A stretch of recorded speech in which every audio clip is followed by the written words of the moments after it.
बिस्मिल्लाहिर्रहमानिर्रहीम। मैं हूं यासिर, आप देख रहे हैं मेरा यूट्यूब चैनल। जनरल बाजवा और उसकी वाइफ फ्रांस में बैठे होते हैं। आपको पता है कि फ्रांस एक टूरिस्ट कंट्री है। इससे साफ जाहिर होता है कि जनरल बाजवा और उसकी वाइफ वहां पर घूमने फिरने ही गए थे, छुट्टियां मनाने ही गए थे। तो जिसकी वजह से एक शहरी आता है और वो उनकी तरफ कैमरा करता है और पहले तो वो उर्दू में उनकी तरफ इशारा करता है और उन्हें गालियां देता है, जिस पर जनरल बाजवा साहब रिएक्ट करते हैं कि अगर तुम यहाँ से नहीं गए तो मैं पुलिस को बुला लूँगा। फिर वो शहरी पश्तों में गालियां देता है, जिसका कंटेंट ये होता है कि तुमने अफ़गानिस्तान में जिहाद शुरू किया जिसकी वजह से हमारे मुल्क में तबाही हुई है। और फिर वो बहुत सारी गालियां देता है और उसके बाद वो जनरल बाजवा साहब के साथ जो उनकी बेगम बैठी होती हैं फिर वो उनको गालियां देना शुरू हो जाता है। तो वो शहरी काफ़ी देर गालियां देता रहता है। तो उसके बाद जनरल बाजवा और उसकी वाइफ वहाँ से उठकर चले जाते हैं, लेकिन वो बंदा फिर भी उनकी जान नहीं छोड़ता। वो पीछे उनके चल पड़ता है, फिर पीछे उनको जाते हुए भी गालियां देता रहता है। तो वो यही पश्तों में कह रहा था, इसका कंटेंट यही बनता है कि आपने अफ़गानिस्तान में जिहाद शुरू किया जिसकी वजह से आज अफ़गानिस्तान की ये हालत हो चुकी है कि वहाँ खाने पीने के लिए कुछ भी नहीं बचा, और ये सब आपकी वजह से हो रहा है क्योंकि आप 6 साल तक इस मुल्क में आर्मी चीफ रह चुके हैं। आपको पता है कि फ़्रांस में किसी के बोलने पर कोई पाबंदी नहीं है। वहाँ पर खुली ये आज़ादी है लोगों को कि आप किसी भी तरह से बात कर सकते हैं, किसी भी तरह से किसी को बोल सकते हैं, लेकिन आप किसी पर हाथ नहीं उठा सकते। आप पर कानूनी कार्रवाई उस वक्त तक नहीं की जाएगी जब तक आपने किसी पर हाथ नहीं उठाया होगा। तो जिसकी वजह से जनरल बाजवा साहब वहाँ पर मजबूर होकर बैठे रहे और वो उस अफ़गान शहरी का कुछ भी नहीं कर सके, क्योंकि वो बज़ाहिर तो अफ़गान शहरी ही था जो कि अफ़गानिस्तान का नाम लेकर ये उनको कोट कर रहा था कि आपकी वजह से हमारे मुल्क में तबाही हुई है।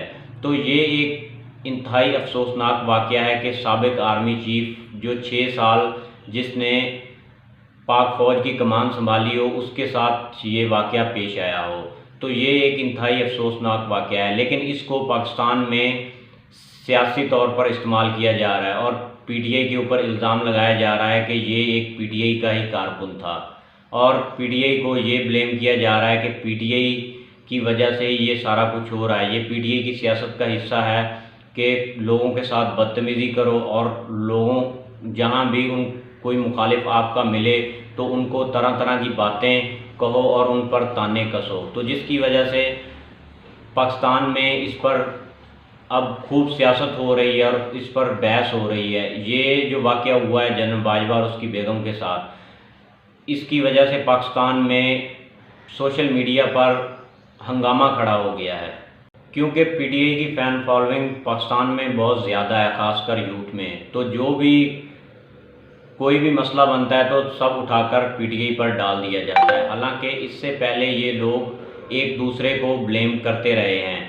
आपको याद होगा कि नवाज शरीफ साहब ने बेनज़ीर साहिबा के ख़िलाफ़ ये कहा था कि जब से ये औरत इस मुल्क की सियासत में आई है तो इसने सियासत को आकर गंदा कर दिया है। और फिर राना तनवीर जो कि पार्लियामेंट में खड़े होकर इमरान खान साहब के बारे में और उनकी बेगम के बारे में और उनके वालिदैन के बारे में क्या क्या कुछ नहीं उन्होंने कहा। और आपको पता है कि फजलुर रहमान बेनज़ीर के बारे में क्या कुछ नहीं कहते रहे, लेकिन ये लोग इनकी इतनी मकबूलियत नहीं है इसलिए लोग इनको भूल जाते हैं और पीटीआई की जो बातें होती हैं उनको याद रखा जाता है क्योंकि उनकी फ़ैन फॉलोइंग बहुत ज़्यादा है। तो ये सारा मलबा उठाकर पीटीआई पर डालने की कोशिश की जा रही है। इस वाक़े की हर कोई मजम्मत करता है क्योंकि वो हमारे मुल्क के साबिक आर्मी चीफ रह चुके हैं और वो इस मुल्क की इज़्ज़त है। अगर उनको कोई बात करेगा तो फिर हमारे ही मुल्क की इज़्ज़त ख़राब होगी। तो जिसकी वजह से ये जो भी वाक़या हुआ है इसको कोई भी अच्छा नहीं कह रहा और ना ही किसी को कहना चाहिए। वो जो भी शहरी था, चाहे वो अफ़गानी था चाहे वो पाकिस्तानी था, उसने जो भी किया है एक गलत काम किया है। लेकिन आपको पता है कि पाकिस्तान में पीटीआई के ख़िलाफ़ जो कुछ किया जा रहा है, तो पीटीआई के जो सोशल मीडिया के लोग हैं वो तो इसको अच्छा ही कह रहे हैं। वो तो यही समझते हैं कि जो कुछ भी पाकिस्तान में हो रहा है इस वक्त वो जनरल बाजवा की वजह से ही हो रहा है।